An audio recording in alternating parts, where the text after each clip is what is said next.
the UFC just officially announced that Georges St-Pierre will be making his return to the octagon against Michael Bisping for the UFC Middleweight Championship of the world. Now, I personally, upon first reaction, am not too interested in this fight. I have to be honest with you. I was hoping that Michael Bisping would have to take on Yoel Romero.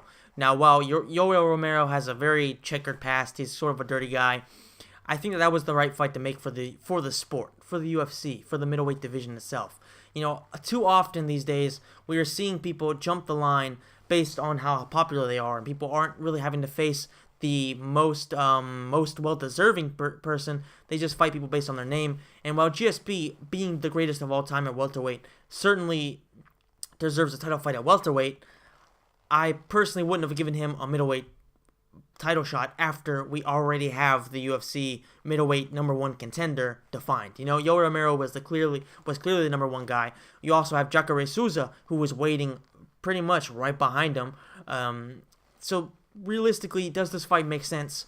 From a money point of view, yes. From a, I guess you could say, an entertainment, not even entertainment, but from a media point of view, then yes.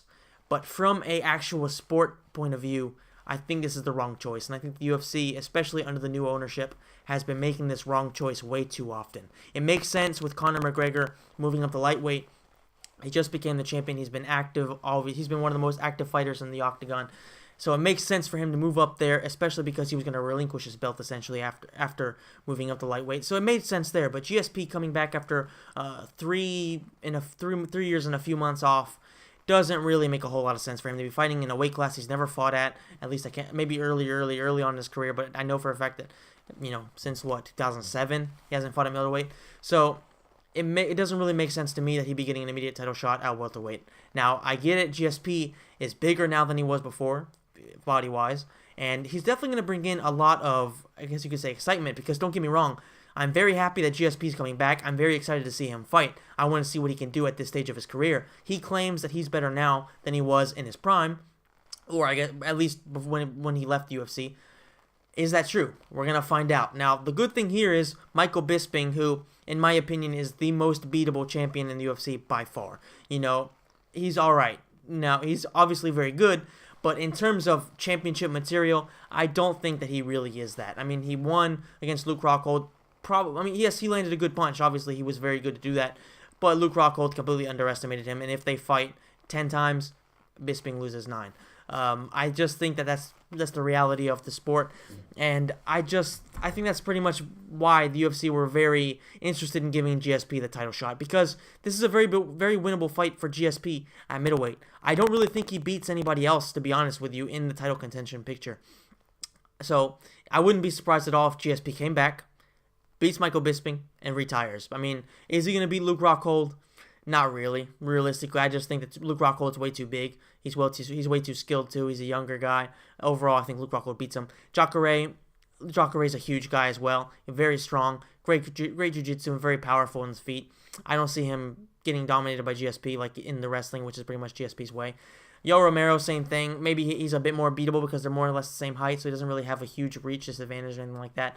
But at the same time, you know, we're still talking about the best middleweights in the world, so I just think it's kind of a weird decision for the UFC, one that I really wish they wouldn't have done. But overall, what do I think about the fight?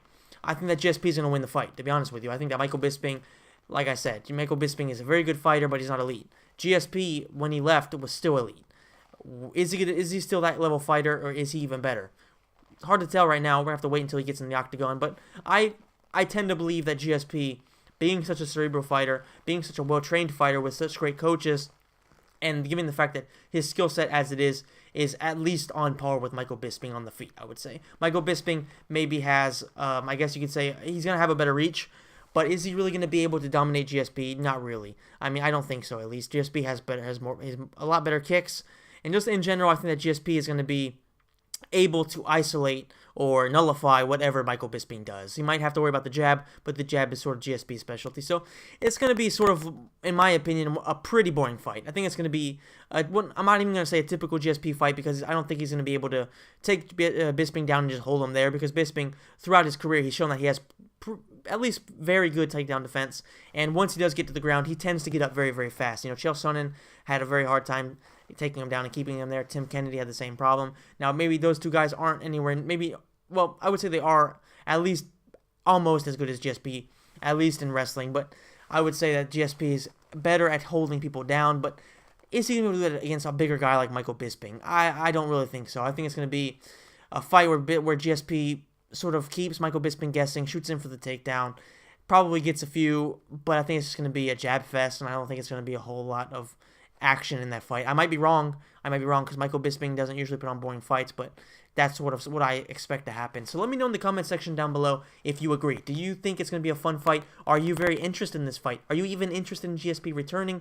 And do you think that Michael Bisping should be fighting GSP, or should he be taking on a legit #1 contender in the middleweight division who has really earned himself that spot by winning against top-level middleweight contenders? Let me know.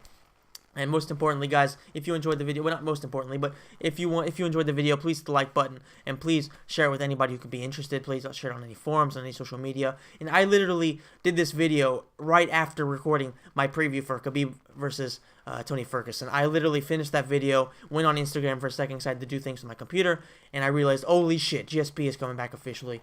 It's not the fight I wanted to see. I wanted to see GSP take on Nick Diaz. That was my fight. But I guess beggars can't be choosers, and probably Nick Diaz wanted too much money, considering they're probably already going to have to pay GSP a shit ton of money, so we'll see what happens there. But hopefully they will do that fight in the future, and hopefully GSP will at least win the belt and not make it a total excuse me, make it a total waste of time. Let me know, guys, like I said, and I will see you in the next video. Make sure you check out my content for UFC 209. Like I said, I just finished filming Khabib versus Ferguson. I'm going to have that out probably either tonight, based on whenever this comes out, or tomorrow, which will be Thursday. If not, then make sure you check out my video after that, which will be about Tyron Woodley versus Stephen Wonderboy Thompson, and I will be doing another video talking about the rest of the card, which is also pretty sick. So make sure you check that stuff out. Thank you so much for watching, and I will see you in the next video.